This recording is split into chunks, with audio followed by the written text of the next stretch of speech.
UNFCCC का इतिहास।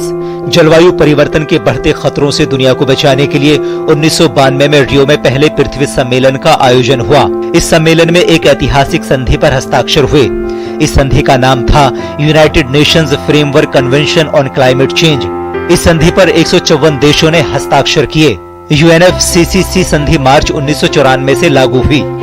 UNFCCC के प्रमुख उद्देश्य हैं पर्यावरण सुरक्षा के लिए लगातार वैज्ञानिक अनुसंधानों को बढ़ावा देना, विचार विमर्श के लिए नियमित बैठकों का आयोजन करना, पर्यावरण सुरक्षा और सतत विकास के लिए अंतर्राष्ट्रीय समझौतों के मसौदे तैयार करना, खाद्य उत्पादन को कम किए बिना सतत विकास का मॉडल तैयार करना। यूएनएफसीसीसी संधि पर फिलहाल 198 देशों ने दस्तखत किए हैं।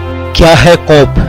यूएनएफसीसीसी के सदस्य देशों को कॉन्फ्रेंस ऑफ पार्टीज अर्थात कोप कहते हैं। प्रत्येक वर्ष कोप की बैठक संपन्न होती है। कोप का सचिवालय बॉन जर्मनी में है।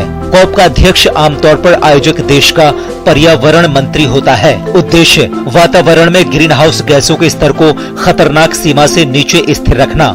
महत्वपूर्ण परिणामों के साथ कोप वर्ष 1995 में कोप 1 जर्मनी के बर्लिन में हुआ।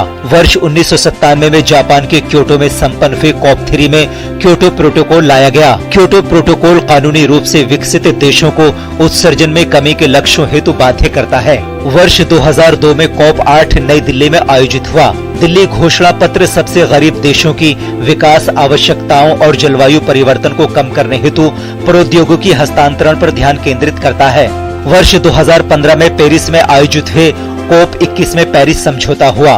पेरिस समझौते का लक्ष्य है वैश्विक तापमान को पूर्व औद्योगिक समय से 2.0 डिग्री से नीचे रखना, जहां तक संभव हो वैश्विक तापमान को 1.5 डिग्री तक सीमित रखना। समझौते में अमीर देशों को वर्ष 2020 के बाद भी सालाना $100 अरब की फंडिंग प्रतिज्ञा बनाए रखने की बात कही गई है।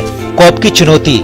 सभी देशों को जलवायु परिवर्तन संबंधी अपने कार्यों में तेजी लाने की आवश्यकता होगी और इसके लिए न केवल शमन के लिए बल्कि अनुकूलन हेतु भी विकसित देशों द्वारा वित्तीय प्रतिबद्धताओं का समर्थन करने की आवश्यकता है, जो कि दिखलाई नहीं देती। शुद्ध शून्य उत्सर्जन के लिए केवल प्रतिबद्धता या नवीकरणीय ऊर्जा की हिस्सेदारी बढ़ाना विकसित देशों की तुलना में पर्याप्त नहीं हो सकती है। उसे लागू करना भी महत्वपूर्ण है। उन्हें जलवायु वित्त के मामले में भी अधिक खर्च करने की आवश्यकता होगी। विकासशील देशों को स्वच्छ ऊर्जा सुनिश्चित करना और संसाधनों के नुकसान व क्षति जैसे मुद्दों को ध्यान में रखते हुए अनुकूलन के लिए वित्त का बेहतर प्रवाह सुनिश्चित करना भी होगा।